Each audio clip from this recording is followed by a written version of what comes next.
교과서 48쪽에 동아시아 세계의 발전 송나라에 하도록 하겠습니다. 송나라 일단 오늘은 크게 4개 파트를 할게 될 거예요. 먼저 송나라 건국하고 그 특징입니다. 송나라의 건국 첫 번째로 중국에 당나라가 있었지. 원래 당나라가 멸망하고 나가지고 중국은 5대 10국으로 분열이 됐었어. 5대 10국의 분열인데 이거를 수습했던 사람은 당시 절도사 지방사령관이었던 조광윤이라는 사람이야. 이 조광윤이 세운 나라가 송나라입니다. 조광윤은 송태조겠죠. 송나라의 태조. 두 번째, 태조의 정치. 어느 날 조광윤이 자기랑 함께 이 전쟁을 이끌었던 사람들을 다 부릅니다. 그 장군들을. 그 황제야 조광윤은. 그리고 장군들을 불러서 그들 앞에서 막 울기 시작해. 갑자기 황제가 술을 먹다가 장군들이 그러죠. 폐하 왜 우십니까? 물어보니까 얘기하는 게, 야, 우리가 함께 할 때는 참 즐거웠고 너희들은 나의 충신인데 너희들이 언젠가 나를 배신할지 모르니 나는 그게 염려가 된다. 이러면서 막 울었대. 이 얘기는 뭐냐? 니들 언제 배신할지 몰라서 나는 지금 불안해. 그러니까 알아서 너네 권력 내놔. 안 그럼 내가 너네 죽일 거야. 이거죠. 옛날에 유방이 한신 죽였던 것처럼 토사구팽 당할래? 권력 내놓고 살래? 결국 그 장군들은 모든 권력을 반납합니다. 조광윤은 생각을 했어. 조광윤의 생각은 이거야. 태조 조광윤은 이 당나라가 멸망했던 이유는 지방 장군들인 절도사들이, 지방의 절도사들이 너무 권력이 강해서 그래. 그러니까 내가 세운 송나라는, 나의 송나라는 그러면 안 된다. 지방 장군들 대신에 글로써 나라를 다스리겠다. 문치주의를 채택을 해요. 문치주의. 그리고 아까 장군들의 모든 권력을 반납받았다 했죠. 그러면은 누구의 권한이 강해진다?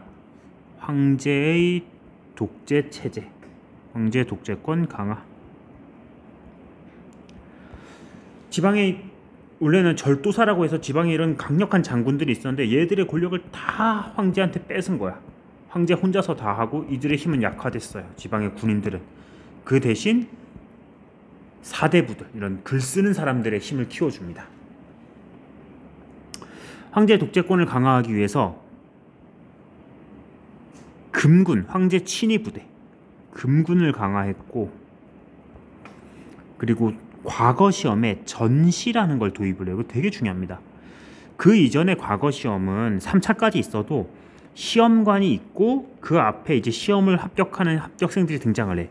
근데 얘네들이, 이 시험을 보는 애들이 시험을 합격을 하면은 자기 시험장에 들어갔던 이 시험 감독관을 평생 자기 아버지만큼 따른다. 그런 문화가 있었다고 해요. 그 얘기는 이 감독관 한 5, 6번 들어가면은 이런 과거 합격자들을 자기 세력화할 수 있다는 거지. 얘네들이 전부 다 얘를 따른다는 거니까. 그래서 황제가 어떻게 하느냐? 전시라고 해서 이 감독관이 황제가 됩니다. 황제 스스로 그 시험 감독관을 들어가서 마지막 시험, 과거가 3차까지인데 그 마지막 시험에 들어가서 황제 스스로가 시험을 감독을 해. 그래서 그 유생들의 충성을 이끌어내는 거죠. 황제 독재권 강합니다. 그리고 황제의 라이벌 신하들의 대장 재상제를 축소해요. 신하들의 대장이었던 재상의 힘을 약화시킵니다. 자, 이걸 통해서 황제의 권한은 강화가 될 수 있었어요. 그런데 문제점이 있습니다. 황제의 힘이 강해지는 건 좋았는데 뭐가 약해진다 이렇게 되면은 국방력이 약화돼요.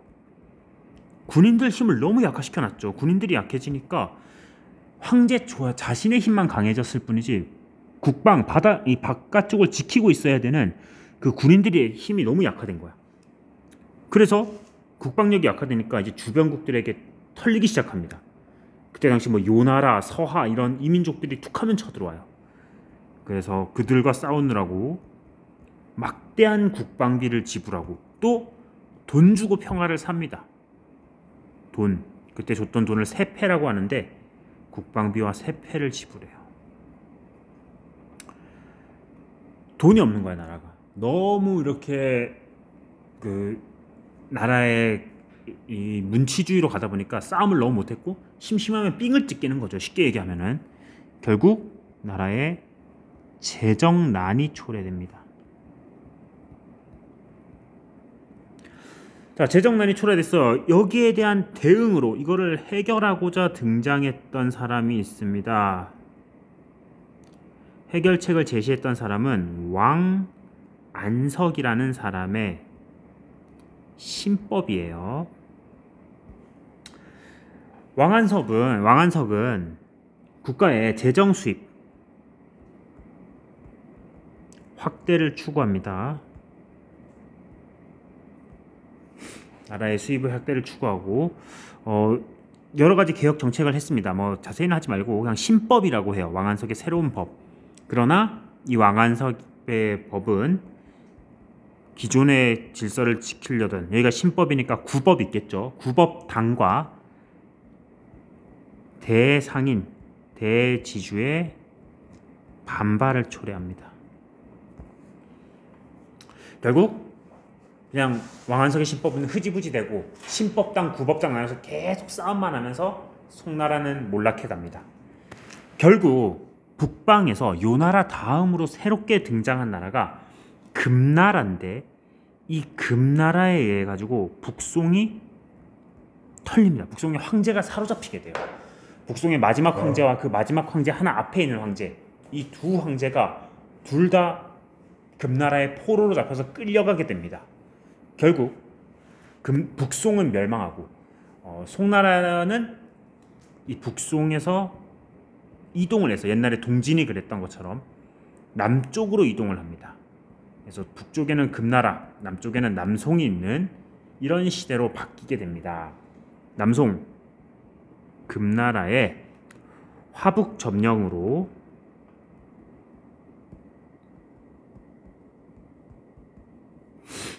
수도 천도, 이만이나 항저우라고도 불리는데 이 지역으로 이동합니다. 이만, 항저우 같은 말이에요.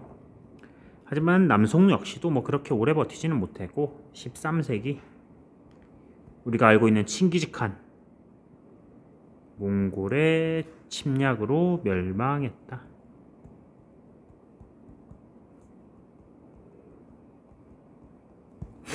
자, 첫 번째 꼭지 했습니다. 송나라의 건국과 멸망까지.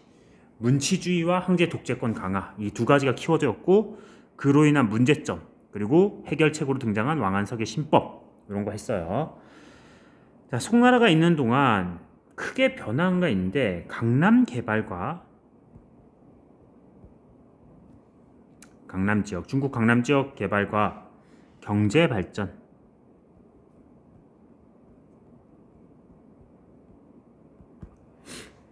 일단 농업의 발달,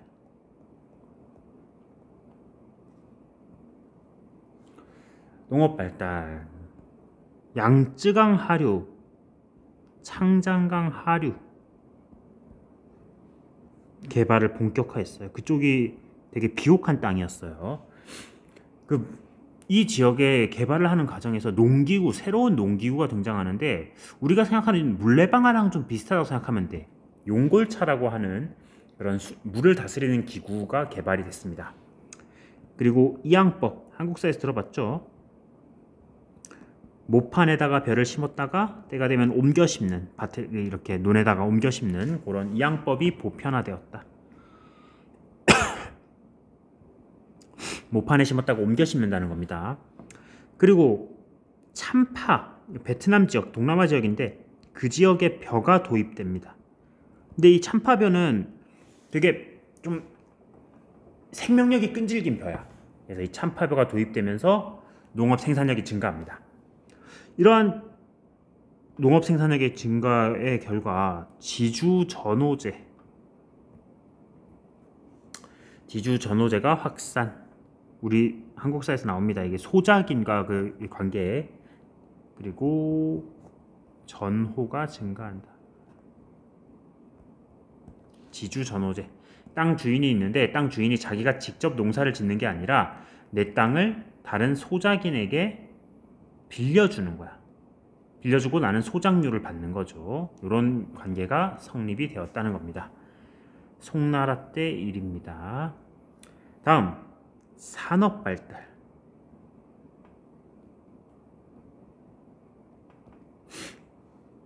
이때부터 석탄 사용이 본격화됩니다.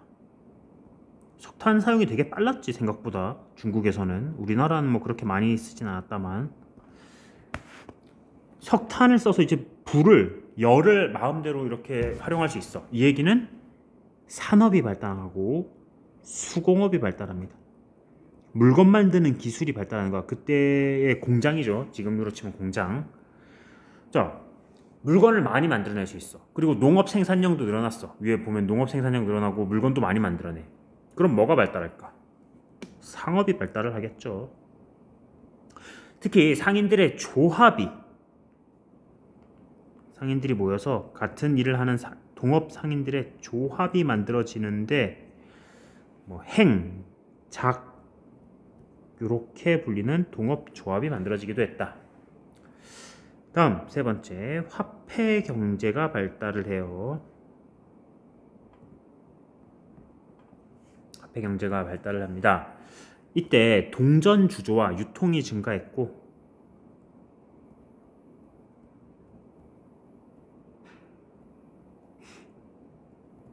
그리고 지폐까지 만들어집니다. 지금도 우리가 지폐를 쓰죠. 물론 뭐 카드를 많이 쓰긴 한다만 지폐를 지금도 사용합니다. 교자, 회자라고 불려요. 지폐의 이름이. 그 정도로 상업이 발달했다는 겁니다. 우리가 지금도 사용하는 지폐가 사용될 정도로. 그리고 해상교역.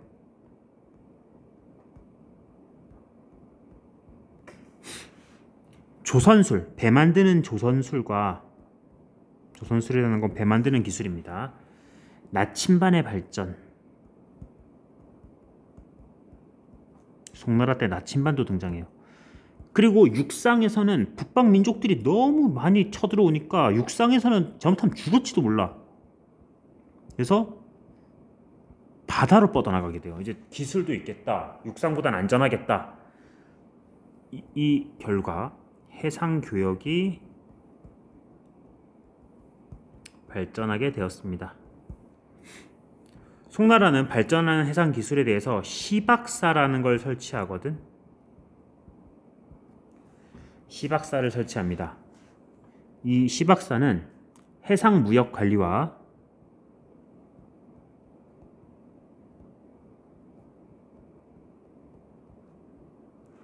재정 수입 확보 이런 역할을 하였습니다. 자, 두 번째 이야기는 송나라 때 경제 발전 이야기를 했습니다. 자, 다음 세 번째는 송나라 때 새롭게 성장한 그 학문과 계층이 있어요.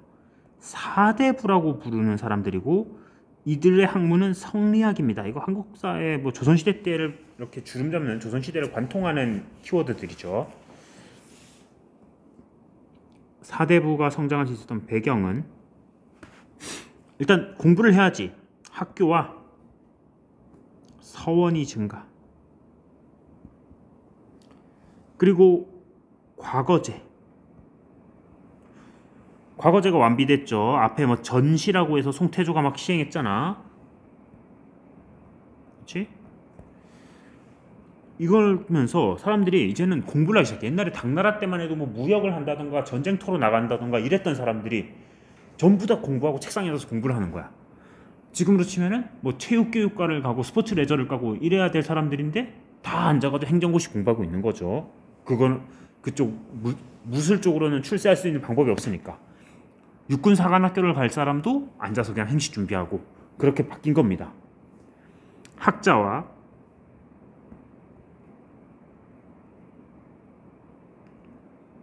관리, 사대부로 성장합니다. 자, 사대부들 어떤 사람들이냐? 이 사람들은 좀 달라요. 기존의 귀족들은 앞에 우리 뭐 문벌귀족 이런 거 했잖아. 문벌귀족들은 뭐였어? 아빠가 아들한테 세습하고 이런 방식이었잖아. 서로 인맥으로 가는. 근데 사대부는 그런 건 아닙니다. 사대부는 유교적 소양으로 갖고 있어. 유교적 소양을 갖춘 사람들. 뭐 세습을 한다 이런 느낌은 아니야. 이 사람들은. 아빠가 그 자기 영의정이라고 아들한테 영의정 자리 주고 그 손자가 영의정하고 이러진 않죠. 조선시대 때도 과거 시험 합격해서 영의정까지 올라가는 거잖아. 유교적 소양을 갖추고 있고 스스로도 그 생각을 해. 우리는 유교 소양을 갖고 있고 왕과 함께 나라를 다스리는 책임감과 자부심이 있었던 사람들입니다. 사대부 중에 한 명이 그런 얘기를 했대. 사대부는 모든 천하가 기뻐한 다음에 마지막으로 기뻐하고 모든 천하가 슬퍼하기 전에 기뻐한 후에 마지막으로 기뻐하고 모든 천하가 슬퍼하기 전에 먼저 슬퍼해야 된다. 뭐 그런 자부심을 보여주기도 했답니다. 이 사람들은 돈은 어떻게 벌었냐? 앞에 우리 나왔었어 잠깐. 자, 송나라 때 등장했던 이 지주들. 자기 땅 약간 갖고 있고 그 땅을 이렇게 빌려줘가지고 소장들에게 소장료 받는 사람들, 그들이 사대부들이었습니다. 대부분들이 지주들입니다. 뭐 직접 농사 짓진 않았겠지. 자기는 공부하고 있으니까. 사대부들의 문화, 성리학입니다. 성리학에 대의 명분론, 모든 것에 큰 뜻이 있고 정의를 찾는 거야. 대의 명분론, 큰 뜻이 있는 그 정의로운 것, 그런 거를 추구하고 세상을 화이론으로 봅니다. 뭐냐면 이게 명분론이잖아.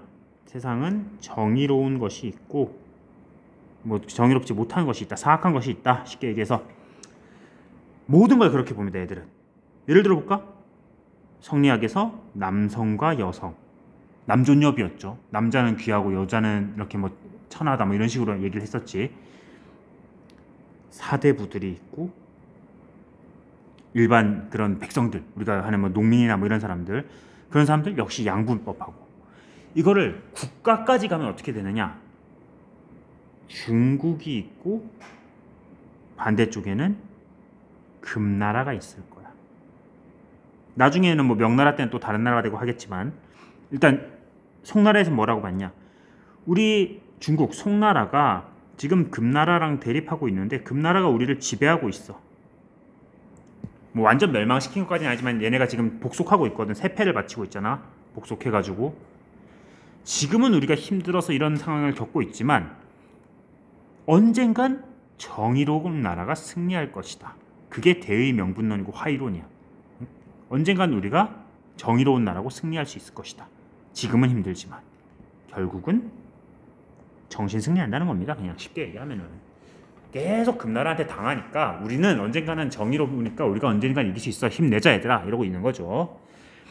자, 이때쯤에 사마광이라는 사람이 역사책을 하나 씁니다. 자치통감이란 책을 써요. 앞에선 사마천이었죠. 사마광의 자치통감. 사마천의 사기는 기전체였잖아. 요거는 편년체. 기전체는 뭐 봉기는 황제 이야기, 세가는 제후의 이야기해서 나눠서 쓴 거잖아. 봉기는 뭐 황제들 이야기를 써놓고 세가에는 제후들 이야기 쓰고 뭐 이런 식이었다면 편년체는 몇 월 며칠에 무슨 일이 있었다, 몇 월 며칠에 무슨 일이 있었다 이렇게 시간 순서대로 그냥 그대로 쭉 쓰는 거, 이런 게 편년체예요. 아무래도 편년체가 좀 재미는 없겠죠. 그냥 있었던 사실 그대로 쭉 쓰는 거고, 그 기전체는 그 역사가가 좀 중요하다고 생각하는 거 위주로 쓰는 거니까. 자, 마지막 4번. 4번은 좀 짧습니다. 서민문화와 과학기술인데, 서민들이 돈을 많이 벌어서 지금 농업이나 이런 거에 발달하면서 돈을 많이 벌어서 이들은 어떤 문화를 갖게 됐느냐? 상업과 도시의 발달, 이로 인해서 이제 서민들도 우리도 좀 즐겨보자, 맨날 일만 하지 말고 서민 오락시설, 와자 뭐 이렇게 하는 그 뭐 연극하는 곳 뭐 이런 것도 만들어지고 잡극이 유행을 했습니다. 서민들의 연극 공연이죠, 공연. 그리고 과학 기술도 발달을 했는데 인쇄술이 발달을 했고 중국에서 화약, 그리고 아까 바다로 나가게 해줬던 나침반, 이런 것들이 발달을 해서 이런 것들은, 이 송나라의 문화는 이슬람을 거쳐 더 서쪽에 유럽으로 전파됩니다. 그러면서 중국의 문화가 유럽까지 전해집니다. 유럽인들은 이 인쇄술, 화약, 나침반을 가지고 대항해 시대를 열게 돼요. 아메리카로 쳐들어가는 거죠, 얘네들이. 자, 오늘 4개 했습니다. 송나라의 건국, 그리고 경제발전, 그리고 송나라에 새롭게 등장한 4대부와 성리학, 마지막 서민문화까지 했습니다. 책을 봅시다.